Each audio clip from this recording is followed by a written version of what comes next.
আসসালামু আলাইকুম। ১০তম বিসিএস থেকে ৪৬তম বিসিএস পর্যন্ত ইংরেজি অংশের প্রশ্ন ব্যাংক সমাধান করার যে সিরিজটি আমাদের চলতেছিল তারই ধারাবাহিকতায় আজকে আমরা এমবেডেড কোশ্চেনের উপরে প্রশ্ন সমাধান করব। অ্যাকচুয়ালি ১৪তম বিসিএসে শুধুমাত্র একটি প্রশ্নই এসেছিল এমবেডেড কোশ্চেনের উপরে। ১০ থেকে ৪৬তম বিসিএস পর্যন্ত আর কোনো ধরনের প্রশ্ন আসেনি এই টপিকের উপরে। সো দেখি কোন ধরনের কোশ্চেন এসেছিল এবং আনসারটা কী হবে। Can you tell me where dash which of the following is the best clause in the above sentence? বলছে does Mr. Ali live, Mr. Ali does live, Mr. Ali lives Mr. Ali।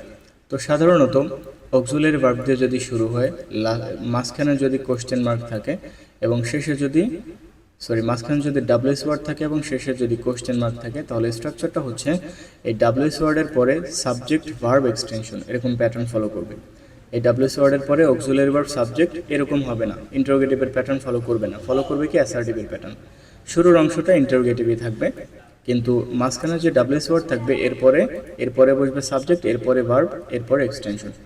সেরকম কই আছে দেখি, এই যে mister Ali এটি হচ্ছে subject, এরপরে লিভস এটি হচ্ছে ভার্ব। ঠিক আছে, তার মানে option C is the correct answer.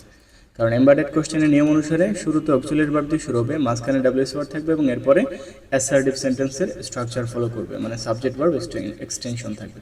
ঠিক আছে, সো এই হচ্ছে আনসার। এবং এমবেডেড কোশ্চেনের উপরে একটি মাত্র প্রশ্ন এসেছিল, এটাকে নিয়ে এত মাথা ব্যথা করার কিছু নেই। যারা বিসিএস এক্সাম দেবেন তারা আশা করি এমবেডেড কোশ্চেনটা যারা শর্ট টাইমের মধ্যে প্রিপারেশন নেবেন এই টপিকটি থেকে প্রিপারেশন না নিলেও হবে।